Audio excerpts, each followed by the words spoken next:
Cody Lanier, Asheville speeding ticket attorney, and I'm going to talk about the mysterious PJC, the prayer for judgment. What is this thing? What is it all about? And do I need to use it for my traffic citation? Do I need you to help me use it for my traffic citation? You probably have heard about it.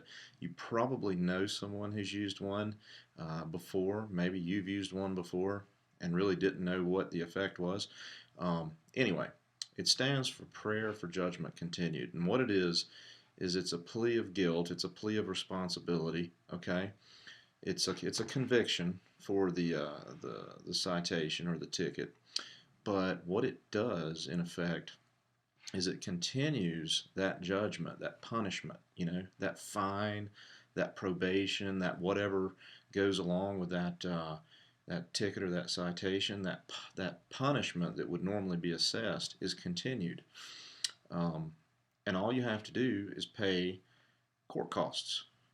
And so you're technically not punished for it, even though you are convicted. It's a really strange tool, and it's poorly understood, and lawyers and judges are still trying to figure it out in a lot of cases, how to apply it and whether or not it will work and what effect it will have.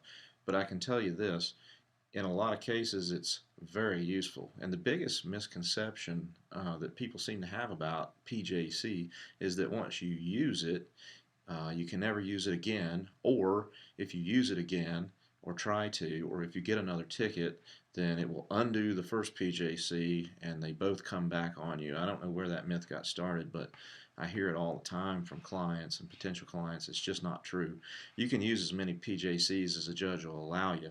It is judge's discretion. They don't have to allow you to use it. You have to ask for it and hope that you get it. And if they do grant it, then it's going to continue judgment, and it's going to prevent any fines, any type of probation or costs, or it will still incur court costs. But other than that, it also, here's the most useful thing about it, it also stays any DMV action on that particular ticket. So let's say the particular ticket or citation that you're about to get calls for a license suspension, or maybe you're to the point where you've had too many points, or maybe you got a ticket when you were on a limited driving privilege, which would automatically be a license suspension. Well, if you apply the prayer for judgment continued, you don't get the suspension. DMV will ignore it, but they'll only do that twice in a 5-year period. So there is a limit on that resource for DMV purposes.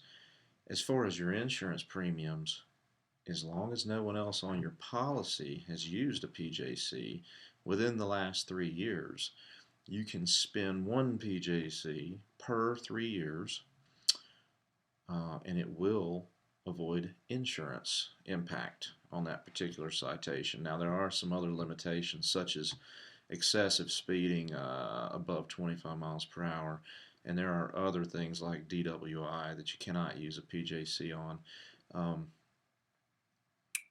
But PJC, very useful tool. Not always the first choice, however. So if you've been cited in Asheville or Western North Carolina with some sort of speeding or traffic violation, and you're wondering, what should I do? Should I use a PJC? Will it help me? Will it hurt me? Do I even need it? Give me a call. My phone number's right here on this webpage. We'll talk it out, and we'll figure out what's the best solution for your situation. Thanks for visiting my site, and good luck.